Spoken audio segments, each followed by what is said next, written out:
Greetings, citizens of the world. Today we will discuss spheres.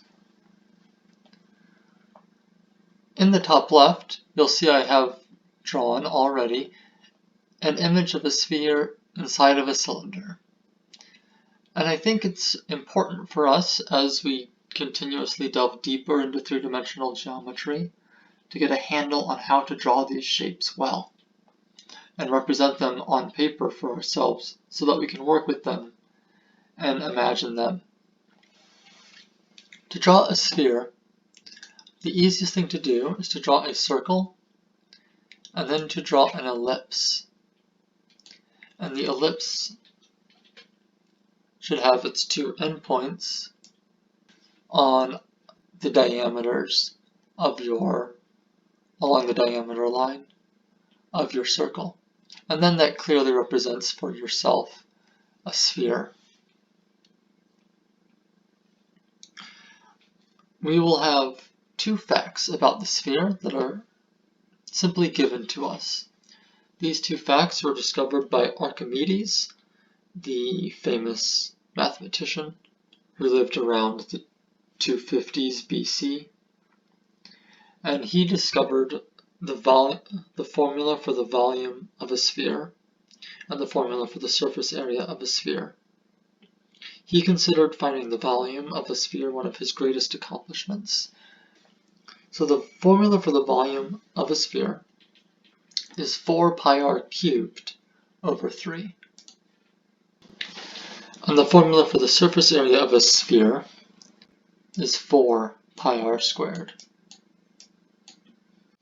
A sphere is the set of all points equidistant from a origin point in space. And we can call the line from these exterior points to this central point radii. Each of these is a radius. Today's image is the 1804 painting called Cicero Finds the Tomb of Archimedes by American/British artist Benjamin West. In it, you see Cicero in the white toga, who, serving as quaestor in Sicily, embarked upon discovering the tomb of Archimedes. Here you see the tomb being uncovered from underneath weeds and shrubs, and on top of the tomb there is a sphere standing atop a cylinder. In 15.9, we are told that the volume of a sphere is numerically equivalent to twice its surface area. What's the radius of the sphere? So in this case, we will set the formula for the volume of a sphere equal to 2 times the surface area and solve for r.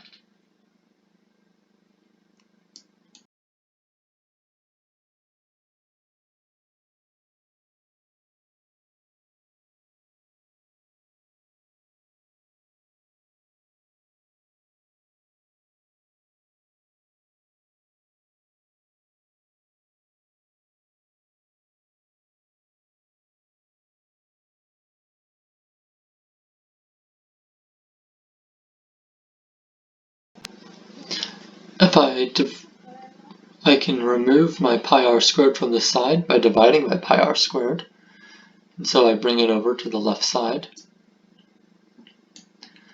and I re-represent my cube and my square just by writing out each of the r's. I think this makes it very clear to you as budding algebra scholars that pi r cubed and pi r squared over pi r squared reduces down to r. So r equals 6.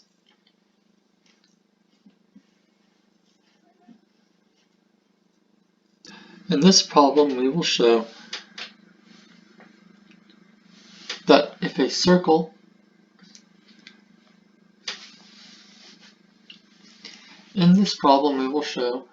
that if a sphere intersects a plane, it will inscribe upon that plane a circle. And this might be a little bit obvious to you, that the shape of a sphere, when viewed through a plane, is a circle.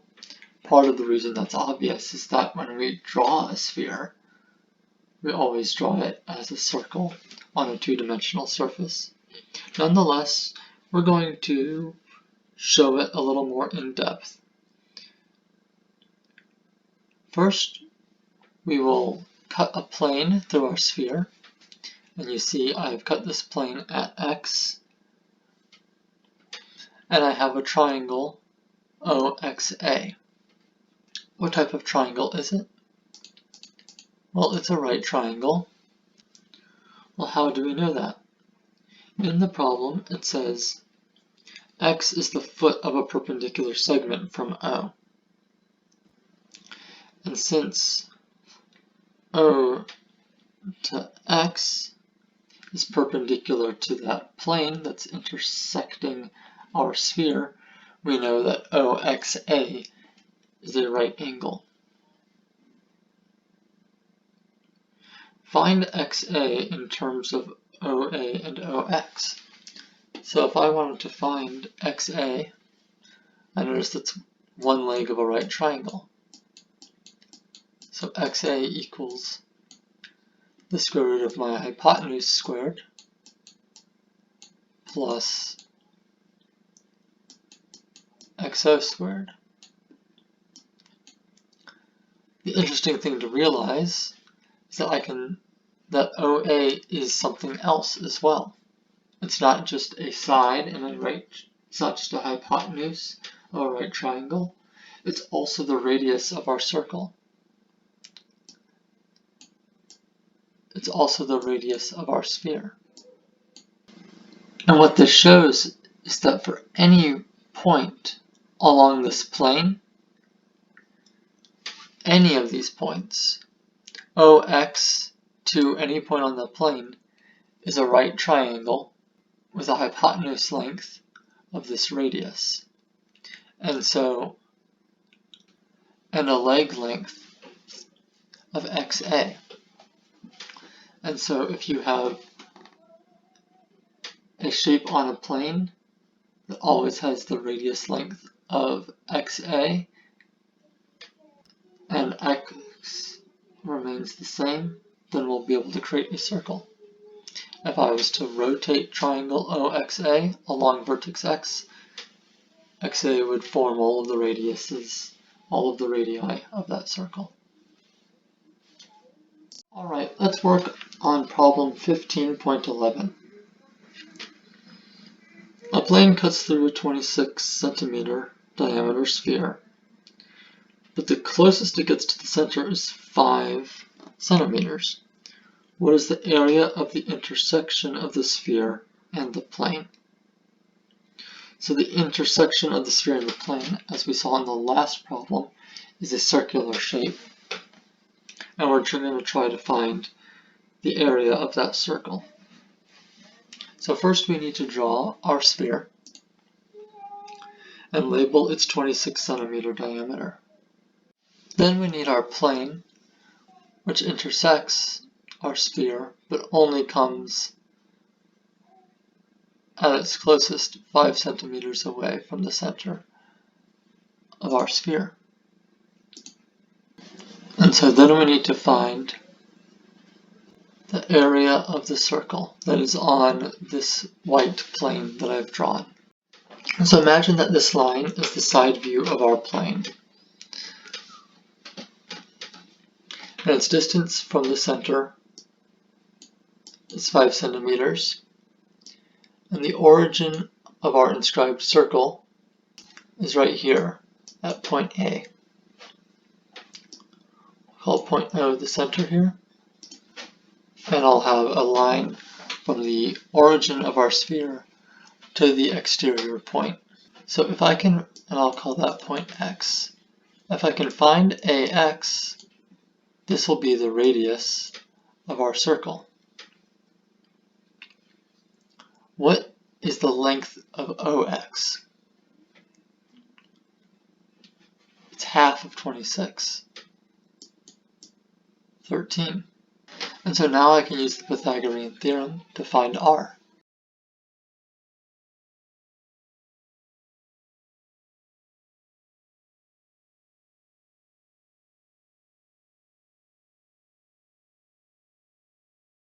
Ax equals 12.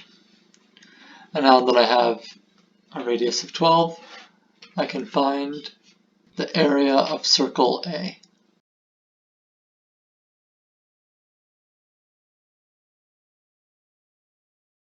Great, there we go, 144 pi. 15.12 is a very special problem. The sphere is inscribed in a cube, meaning the sphere is tangent to all 6 faces of the cube. A second cube is then inscribed in the sphere, meaning that all 8 vertices of the second cube are on the surface of the sphere. Given that the radius of the sphere is 6, we will find the volume of each cube. Okay, so the radius of this circle, of this sphere, is 6. And knowing that, we're supposed to be able to find the volume of each of our cubes. Drawing this diagram is a very important step in solving this problem, but it's also difficult. So don't be worried if it takes a few attempts to get a diagram that makes sense to you. Here I have a sphere inside of my cube and touching my cube at all 6 points. The center of each face is touched by this sphere. What's the edge length of my sphere? That's what I need to find to determine the volume. What's the edge length of my cube? That's what I need to determine the volume. But this is actually quite easy to find. Since a cube is made up, since the line connecting 2 opposite faces of the cube is the same as the diameter of our circle, is the same as the diameter of our sphere, so our edge is 2 sixes, that is 12. Then we can use our volume formula for cubes, which is edge cubed. And we can take 12 times 12 times 12, which is 1,728.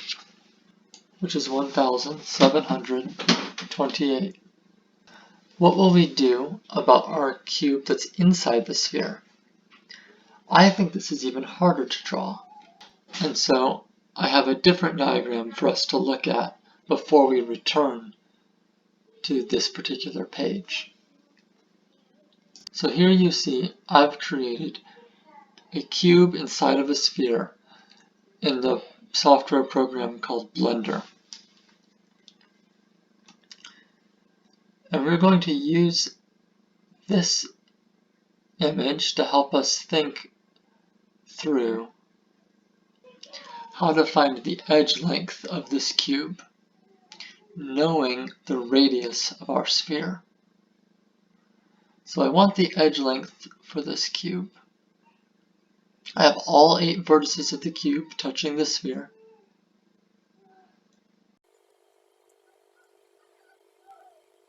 Do you see the diameter of our sphere? Let's connect it from 2 edge lengths. If I were to connect from this vertex to this vertex with a line, that would equal the diameter of our sphere, which is what again? So 12 centimeters. So I know that the space diagonal of our cube is 12 centimeters. Write that down.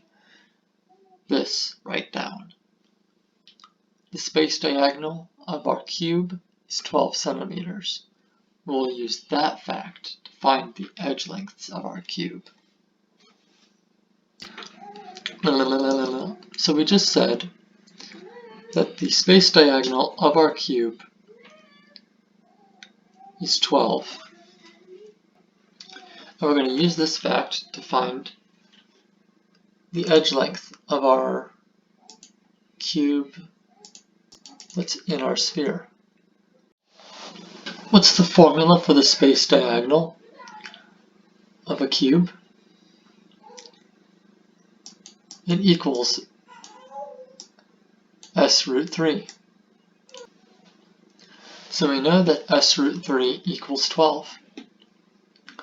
In solving this, we get 12 over root 3 equals s. Multiply the top and the bottom by root 3, and we'll get 12 root 3 over 3 equals s, and then 4 root 3 equals s.